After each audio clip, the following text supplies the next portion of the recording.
Prime Minister Trudeau is in Osaka, Japan for the G20 gathering of world leaders.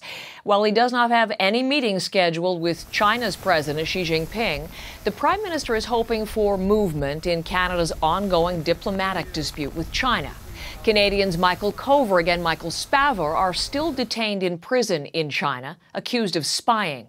In recent months, China has stopped importing some Canadian products like canola. And earlier this week, China halted imports of Canadian meat due to a shipment of pork with fake Canadian certificates. So what is happening to try to resolve the dispute? Jim Carr is the Minister of International Trade Diversification. He joins me now from Winnipeg. Minister Carr, welcome back to the program again. Thanks, Heather. It's good to be here on a very hot day in Winnipeg. Here too in Ottawa, I have to say. Can we begin this conversation on China, on the meat ban, and on the fake certificates? What is the latest today on the investigation? Nothing has changed since you spoke to the Agriculture Minister yesterday, and we did a series of interviews. There is an investigation. Inauthentic certificates have been found, and we're going to get to the bottom of it.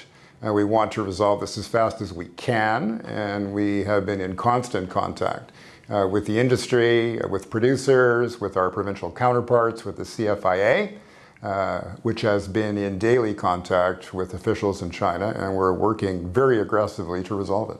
What is the level of cooperation with China? I'm wondering whether they are investigating the origin of the meat, whether they're looking to see who in China ordered the importation. What is that level of cooperation? Yeah, there's been quite a bit of cooperation and frequent. As you know, it's in everybody's interest to solve this quickly. We have the finest product in the world. The Chinese have demonstrated how much they like the product. Sales have been way up. There has been a culling of the herd in China, so they need our product. So it's in everybody's interest to make sure that this is resolved quickly. It's not unprecedented that there have been certificate problems. It has happened before. It's rare. And we know what our interest is. It's to assure the producers in Canada that we are telling our partners and everybody around the world that this is the finest product and that our safety system and inspection is the gold standard. Right. And we're going to work through it, and we're going to work through it as quickly as we can. Okay, so I'm going to come to the timing, back to that in a second, but what you're telling me, not any closer today to determining the origin of the source here. What are the possible sources, Minister Carr? Well, that would just be speculation, and there'd be no point in that, and it's not helpful because I could speculate and I'd be wrong, and you'd come back to me in a week or in a month, and you would say, yeah, your speculation was wrong. So I don't think there's much advantage, and what we're looking for here is a route to a speedy solution. Right, and that's what we're doing. If not the origin, then how would you help us understand the process? How would you even determine the origin of this? Would you look at, for example, DNA testing of this meat? Well, the investigators will do that. I mean, this is what they do. RCMP or there? We have our law enforcement officials working with the CFIA. They know the routes of investigation that are fruitful, and they're working full-time on it right now. Why would Canada have been the target of fraud in this way? I don't know. I don't know for sure. Again, you're asking me to speculate. What do we know? We know that we are sending abroad the finest pork in the world. We know that the Canada brand is an elite brand. So I guess it might be in somebody's interests to use that branding and to use that reputation. But we don't know. And those are the reasons why we're aggressively investigating.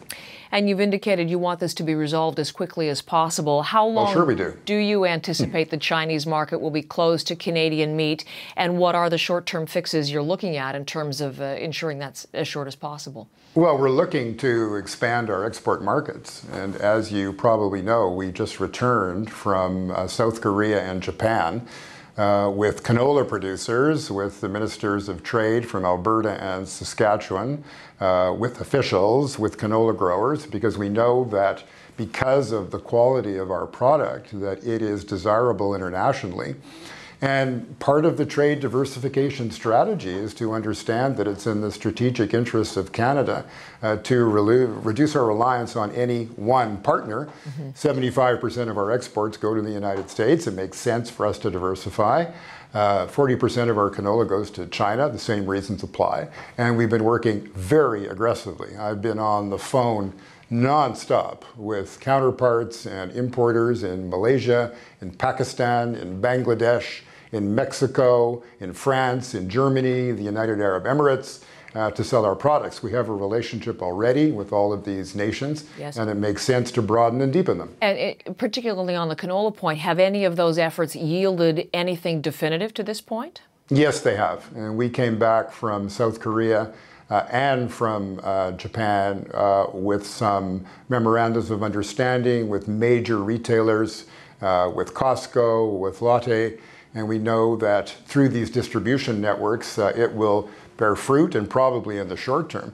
Remember, we already have a large percentage of these markets, so the ambition is not only to get a larger percentage of the current market, but to expand it. And the way you expand it is by talking about the health quality and the nutritional value of our product, the best in the world.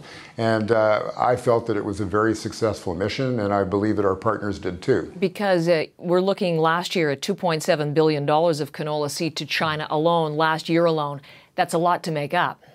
It is, and we don't want to give up on the China market, far from it. And as you know, we have been trying to engage at all levels, particularly the scientific level, because there has been an allegation of impurity in Canadian canola, but we haven't seen the evidence. We've had problems with the Chinese and canola before, in 2016. Before that, in 2009, we were able to work through it. But we need the engagement, so we're working very hard for that engagement. Meanwhile, there is a support system in place to advance loans to canola producers, and we're working very aggressively to find other markets. The G20, as you well know, set to begin in Osaka. Is there any further clarification that you can share on whether the Prime Minister will, in fact, get that face-to-face meeting with President Xi? No, I can't give you an update on whether there will or will not be. I do know that at these meetings, there are opportunities for leaders to have informal conversations. We'll see if that happens. We know that there is certainly an agenda, and we're very keen to engage Chinese leadership and diplomats at all levels, because I believe, and I'm sure most Canadians would believe, that the way to resolve a problem is to talk through it. Right. And when we're able to do that, I think we'll make progress. Well, when you said informal conversations, based on tradition, at these kinds of gatherings, leaders are organized alphabetically, which means the Prime Minister should be side by side with President Xi, China, Canada. I know that because I've been at G20 meetings where I've sat next to the Chinese, and there might be an opportunity to have some kind of informal exchange. We'll see.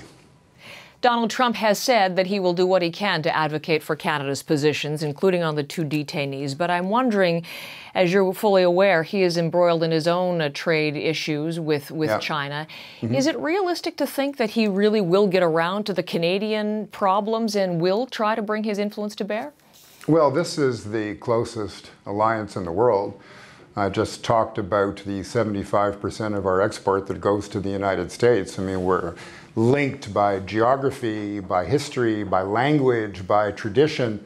We are the closest allies in the world, and allies help each other. And I know that the conversations between the President and the Prime Minister have been very constructive on this issue and on others. So I'm very hopeful that the Americans and the Canadians will be on the same side of a wide variety of issues, as we usually are. Minister Carr, I very much appreciate your being on the program today. Okay, thank you. It's my pleasure. Thank you very much. Jim Carr, the Minister of International Trade Diversification in Winnipeg today. Hi, I'm Vashi Capellos, host of Power in Politics. See more of our show by subscribing to the CBC News channel or click the link for another video. Thanks for watching.